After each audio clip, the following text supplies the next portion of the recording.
আসসালামু আলাইকুম সুপ্রিয় দর্শক, স্বাগতম জানাচ্ছি কৃষি ব্লগ ইউটিউব চ্যানেলের আরও একটা নতুন ভিডিও। কৃষি ব্লগ ইউটিউব চ্যানেলের আজকের এই ভিডিওতে আমরা আলোচনা করব এই শীতকালে মুরগিকে সুস্থ রাখার জন্য কিছু সতর্কতা এবং টিপস। এই বিষয়ে আজকের এই ভিডিওতে বিস্তারিত আলোচনা করব। তো সবাই মনোযোগ সহকারে সম্পূর্ণ ভিডিও স্কিপ না করে দেখতেই থাকেন। আশা করছি আজকের এই ভিডিও আপনার উপকার আসবে। তো চলুন মূল ভিডিও শুরু করা যাক। প্রথমত, এই শীতকালে মুরগিকে সুস্থ রাখার জন্য আপনার যেটা খুবই মুখ্যম এবং দরকারি একটা কাজ, সেটা হচ্ছে মুরগিকে কৃমিনাশক ঔষধ খাওয়ানো। যদি আপনি ইতিমধ্যে কৃমিনাশক ঔষধ খাইয়ে থাকেন তাহলে আর খাওয়ানোর দরকার নাই।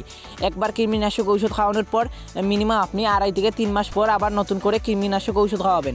তো অবশ্যই কৃমিনাশক ঔষধ খাওয়ানোটা কিন্তু জরুরি, কেননা যদি আপনি কৃমিনাশক ঔষধ না খাওয়ান তাহলে আপনি মুরগিকে যতই ভালো ভালো মানের খাবার কিংবা ঔষধ প্রদান করেন সেটা কিন্তু কাজে আসবে না। তো অবশ্যই কৃমিনাশক ঔষধ খাওয়ানোটা প্রথম অবস্থায় জরুরি।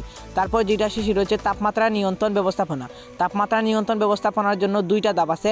প্রথমত হচ্ছে রাতের দিকে যেহেতু প্রচুর পরিমাণে ঠান্ডা পড়ে, তো অবশ্যই ঠান্ডা পরিবেশের জন্য আপনি মুরগির ঘর বা খামার চারদিক দিয়ে হচ্ছে যে কোনো তেরপাল বা পলিথিন দিয়ে ডেকে দিবেন এবং এক জায়গা দিয়ে হচ্ছে পাকা রাখবেন যেখানটায় আলো চলাচল এবং বাতাস চলাচল করবে। এর ফলে মুরগির শ্বাস প্রশ্বাস বা অক্সিজেন নিতে কোনো সমস্যা হবে না এবং মুরগির ঘরে দুর্গন্ধ কিংবা অ্যামোনিয়া গ্যাসের সৃষ্টি হবে না।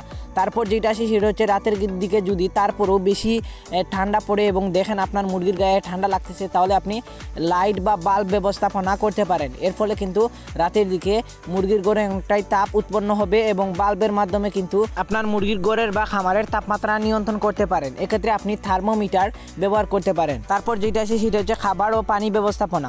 প্রথমত, এই শীতকালে যেহেতু অনেকটাই হচ্ছে বিভিন্ন রোগ ও জীবাণু ভাইরাস দ্বারা আক্রমণ হয় মুরগির ক্ষেত্রে, এর ফলে আপনাকে মুরগিকে পর্যাপ্ত পরিমাণে পুষ্টিকর ভিটামিন মিনারেল সমৃদ্ধ খাবার দিতে হবে এবং যার ফলে মুরগির খাবার চাহিদা পূরণ হবে এবং মুরগি যে কোনো রোগে খুব সহজে আক্রমণ হবে না, মুরগির রোগ প্রতিরোধ ক্ষমতা বৃদ্ধি হবে।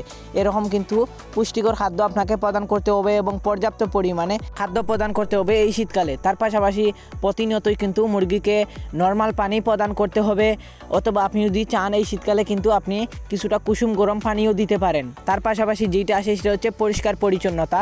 এই শীতকালে কিন্তু মুরগির ঘর বা খামার সবসময় পরিষ্কার পরিচ্ছন্ন রাখা কিন্তু খুবই জরুরি, কেননা যেহেতু মুরগিগুলো প্রচণ্ড পরিমাণে বিষটা ত্যাগ করে, এর ফলে এই বিষটা থেকে কিন্তু বিভিন্ন রোগ জীবাণু ছড়ায়। আর যদি আপনি আপনার মুরগির খামার প্রতিনিয়তই পরিষ্কার পরিচ্ছন্ন না রাখেন তাহলে কিন্তু মুরগিকে বিভিন্ন রোগে আক্রমণ করবে। তো অবশ্যই মুরগির খামার বা ঘর সবসময় পরিষ্কার পরিচ্ছন্ন রাখবেন। তার পাশাপাশি মুরগির খাবার পাত্র, পানির পাত্র প্রতিনিয়তই পরিষ্কার করতে হবে, নতুন খাদ্য এবং পানি প্রদান করতে হবে। এই বিষয়ে কিন্তু ভালোভাবে লক্ষ্য এবং খেয়াল রাখতে হবে, তা নাহলে কিন্তু মুরগি যে কোনো রোগে আক্রমণ হওয়ার সম্ভাবনা আছে এই শীতকালে। তার পাশাপাশি দিনের বেলা মুরগির ঘরে বা খামারে পর্যাপ্ত পরিমাণে আলো বাতাস যাতে প্রবেশ করে এবং অ্যামোনিয়া গ্যাসের যাতে সৃষ্টি না হয়, কেননা অ্যামোনিয়া গ্যাসটা কিন্তু খুবই ভয়ঙ্কর হতে পারে এই শীতকালে। কেননা আমরা মুরগির ঘরের তাপমাত্রা নিয়ন্ত্রণের জন্য পলিথিন কিংবা হচ্ছে বাল্বের মাধ্যমে তাপ উৎপন্ন করি। এর ফলে কিন্তু মুরগির ঘরে যদি অতিরিক্ত তাপ উৎপন্ন হয়ে যায় এবং সেই অতিরিক্ত তাপ যদি নিষ্কাশন ব্যবস্থা না থাকে কিংবা মুরগির ঘরে যদি একদম হচ্ছে বদ্ধভাবে আপনি হচ্ছে তেরপাল বা পলিথিন দিয়ে ডেকে দেন, তাহলে কিন্তু সেখানটা অ্যামোনিয়া গ্যাসের সৃষ্টি হয়। আর এই অ্যামোনিয়া গ্যাসের সৃষ্টির ফলে কিন্তু মুরগির নানান মরণব্যাধি রোগে আক্রমণ করতে পারে এবং ঠান্ডাজনিত সমস্যায় আক্রমণ করতে পারে। এর ফলস্বরূপ কিন্তু পরবর্তীতে ঠান্ডাজনিত সমস্যা থেকে আস্তে আস্তে সেটা কিন্তু রানীক্ষেত রোগের আকার ধারণ করতে পারে। তো এই বিষয়টা কিন্তু খেয়াল করা খুবই গুরুত্বপূর্ণ। তো এই সমস্ত বিষয়ে কিন্তু আপনি মেনে যদি মুরগি পালন করে থাকেন তাহলে এই শীতকালে আপনার মুরগি অসুস্থ হবে না এবং সুস্থ থাকবে ইনশাআল্লাহ। আর এই ছিল কৃষি ব্লগ ইউটিউব চ্যানেলের আজকের ভিডিও। আশা করি আপনাদের কাছে ভালো লাগছে।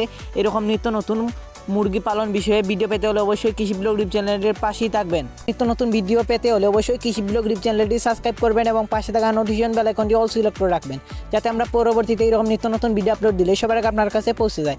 আর যারা অলরেডি কৃষি ব্লগ ইউটিউব চ্যানেলটি সাবস্ক্রাইব করে দিয়েছেন তাদেরকে অসংখ্য অসংখ্য ধন্যবাদ। আর যদি এই ভিডিওটা ভালো লেগে থাকে তাহলে অবশ্যই বেশি বেশি লাইক করবেন। পরবর্তী ভিডিও কী টপিকে দেওয়া উচিত আপনার মূল্যবান মতামত আমাদেরকে কমেন্টের মাধ্যমে জানাতে পারেন। এই ভিডিওটাকে কোনো ইনফরমেশন পেয়ে থাকলে আপনাদের বন্ধুদের কাছে শেয়ার করে তাদেরকে এই মূল্যবান ভিডিওটি দেখার সুযোগ করে দিতে পারেন। আর যদি আপনি কৃষি ব্লগ ফেসবুক পেজ থেকে আমাদের এই ভিডিওটি দেখে থাকেন তাহলে অবশ্যই কৃষি ব্লগ ফেসবুক পেজটি ফলো করে রাখবেন। আর কৃষি ব্লগ ইউটিউব চ্যানেলের এই ভিডিওটি এতক্ষণ পর্যন্ত দেখার জন্য আপনাকে অসংখ্য অসংখ্য ধন্যবাদ। আজ পর্যন্ত দেখা হবে অন্য কোনো দিন অন্য কোনো ভিডিও। ততক্ষণ পর্যন্ত সবাই সুস্থ থাকবেন, ভালো থাকবেন। আজকে বিদায় নিচ্ছি। আল্লাহ হাফেজ।